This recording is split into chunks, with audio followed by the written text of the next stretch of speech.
Praise the lord. Guntur పట్టణ పరిసర ప్రాంతాల్లో ఉన్న దేవుని పిల్లలైన మీ అందరికీ ప్రత్యేకమైన శుభములు.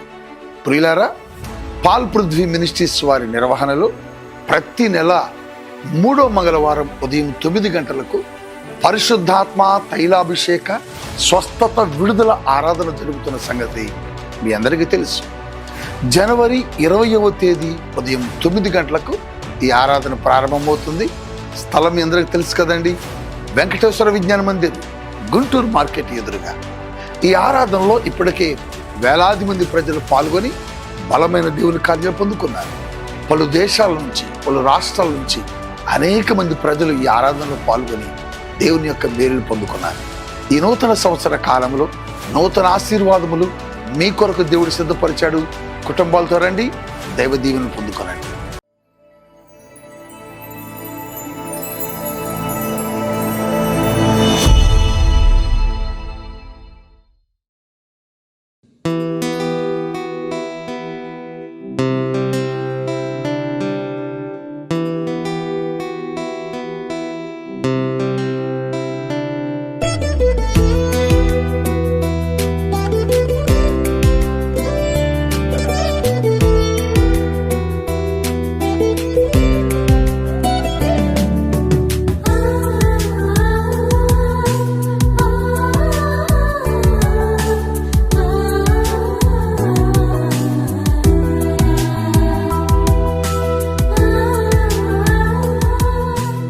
Praise the Lord. యేసుతో ప్రతిదినం అనే ఆధ్యాత్మిక కార్యక్రమానికి మిమ్మల్ని అందరినీ ప్రేమతో ఆహ్వానిస్తూ మీ అందరికీ నా హృదయపూర్వక వందనాలు తెలియజేస్తున్నాను. దేవుని బిడ్డలారా, మరి ప్రతి ఉదయం దేవుని యొక్క మాటలు వింటూ ఎంతగానో ధైర్యపరచబడుతున్నారు కదా. మరి ఆయన యొక్క వాగ్దానాల కొరకు ప్రతి దినం ఎదురు చూస్తున్నాం కదా. మరి ఈ దినం కూడా దేవుడు శ్రేష్టమైన వాగ్దానం మనకి ఇచ్చారు. ఆ వాగ్దానం ఏమిటో చదువుకుందాం. యోహాను సువార్త 14వ అధ్యాయము 18వ వచనాన్ని చదువుకుందాం. మిమ్మను అనాథలునుగా విడువను, మీ యొద్దకు వత్తును. ప్రైజ్ ద లార్డ్ అండి. ఎంత చక్కటి శ్రేష్టమైన వాగ్దానం ప్రభు మనకి మాట్లాడుతున్నారు. ఈ వాగ్దానం ఆ రోజు మరి శిష్యులతో దేవుడు మాట్లాడారు. శిష్యులందరూ కూడా యేసుక్రీస్తు ప్రభువారు మరి ఈ లోకాన్ని విడిచి పరలోకం వెళ్ళిపోతున్న ఆ సమయంలో మరి దేవుడు వారితో మాట్లాడుతున్నప్పుడు వారందరూ కూడా భయభ్రాంతులై మరి మమ్మల్ని విడిచి వెళ్ళిపోతున్నావా అని ఒక కృంగుదల్లో ఉన్నప్పుడు దేవుడు మాట్లాడుతున్నారు. మిమ్మల్ని నేను నాదలుగా విడిచిపెట్టు, మీ యొద్దకు నేను వస్తానని ప్రభు చెప్తున్నారు.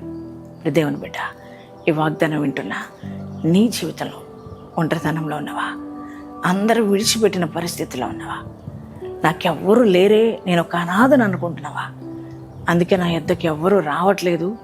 ఈ సమస్యల్లో, పోరాటాల్లో, కష్టాల్లో, అనారోగ్య పరిస్థితుల్లో, ఇబ్బందుల్లో మరి ఎవ్వరూ నా దగ్గరికి రావట్లేదు. అందుకే నా పరిస్థితి ఇక మారదేమో, నా స్థితిగతులు మారవేమో, ఎందుకంటే నేను ఒక అనాథలాగా ఉన్నాను అని బాధపడుతున్నావేమో. కొంతమంది అందరూ ఉన్న అనాథలు అయిపోతుంటారు, ఎందుకంటే అందరూ విడిచిపెట్టిన పరిస్థితిలో ఉంటారు. ఒకవేళ నీకు తోబుట్టువులు ఉండి, రక్త సంబంధికులు ఉండి, అందరూ ఉండి ఈ రోజున ఎవ్వరూ లేని ఒంటరిగా అనాథగా ఉన్నావేమో. కృంగిపోయి ఉన్నావా? దిగులుతో ఉన్నావా? నాకెవరు లేరు, ఈ సమస్యల నుంచి నన్ను ఎవరు బయటకు తీసుకొచ్చేవారు లేరు అని ఒకవేళ కృంగిపోయి ఉన్నావేమో. దేవునితో మాట్లాడుతున్నాడు.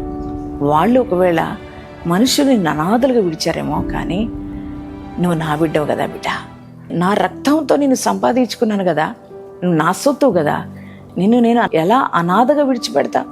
నేను అనాథగా విడువను, నేను నీ యొద్దకు వస్తా అంటున్నాడు ప్రభు. ఎంత గొప్ప దేవుడు కదా నువ్వు ఆరాధిస్తున్న దేవుడు. మనుషులు లాంటి వాడు కాదు, ఏ బంధువులు, స్నేహితులు, రక్త సంబంధికులు లాంటి వాడు కాదు. ఆయన నిన్ను అనాథగా విడిచిపెట్టండి నాన్న. నీ యొక్క ప్రతి పరిస్థితుల్లోకి వస్తా, ఇబ్బందుల్లోకి వస్తా, కష్టాల్లోకి వస్తా, మరి నీకు తోడుంటా, నీ సమస్యలన్నీ పరిష్కరిస్తానని దేవుడు మాట్లాడుతున్నాడు. ఈరోజు నీ సమస్యలు పరిష్కారం కాబోతున్నాయి. ఎవ్వరూ లేదని కృంగిపోవద్దు, మరి నేను అనాథనని కృంగిపోవద్దు. దేవుడు నీకు తోడుగా ఉన్నాడు. నీ ప్రతి పరిస్థితిలోకి ఆయన వస్తున్నాడు. నీకు కావాల్సిన ప్రతి ఈవులు ఇస్తాడు. అందుని బట్టి ధైర్యం తెచ్చుకో. ఈ వాగ్దానం బట్టి ధైర్యం తెచ్చుకొని యేసయ్యకి థ్యాంక్స్ చెప్తావా? మరి ఎంతమంది ఈ వాగ్దానం రిసీవ్ చేసుకున్నారు? మీ అందరి కొరకు నేను ప్రార్థన చేస్తున్నాను. Thank you father. పరిశుద్ధుర మహోన్నతులకు దేవా, నీకు వందనాలు, స్తోత్రాలయ్యా. ఈరోజు చక్కటి శ్రేష్టమైన వాగ్దానం ద్వారా మమ్మల్ని బలపరిచే వందనాలయ్యా.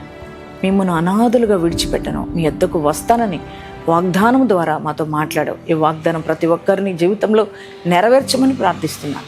ఈ వాగ్దానం ద్వారా ప్రతి ఒక్కరిని బలపరిచినందుకు వందనాలు అయ్యా. అందరూ ఉండి ఈ రోజున విడిచిపెట్టబడిన పరిస్థితిలో ఉన్నారేమో, ఒకవేళ తల్లిదండ్రులు కోల్పోయి అనాథలైపోయిన పరిస్థితిలో ఉండి ఆ సమస్యలు ఇంకా పరిష్కారం కావులే, మాకెవరు మా యొద్దకు వచ్చేవారు లేరని బాధపడుతున్నారేమో, వారందరినీ జ్ఞాపకం చేసుకుని వారిని దర్శించి ప్రభా వారిని బలపరచండి తండ్రి నాయన. యేసయ్యా, వారు విడిచిపెట్టినా నేను విడిచిపెట్టిన మీ యొద్దకు వస్తానన్నావు కదయ్యా. వారి సమస్యల్లోకి, బాధల్లో, కష్టాల్లో, రోగాల్లోకి అయ్యా మీరు వెళ్ళండి నాయన. వారి ప్రతి పరిస్థితులు అన్నీ కూడా చక్కపరచండి అయ్యా. నాయన మీరే వారికి తోడుగా ఉండి నడిపించండి నాయన. వారి అప్పులు, అనారోగ్య పరిస్థితులు అన్నీ కూడా నువ్వు తొలగించి సమృద్ధిని, క్షేమాన్ని, ఆరోగ్యాన్ని పిల్లలకి దయచేయమని యేసయ్యా. ఈరోజు మ్యారేజ్ డేస్, బర్త్డే చేసుకున్న ప్రతి ఒక్కరికి నూతన దీవెనలతో, నూతన ఆశీర్వాదాలతో నిండుగా మెండుగా నింపమని నజరేయుడైన యేసు నామములో ప్రార్థిస్తున్నాం తండ్రి. ఆమేన్.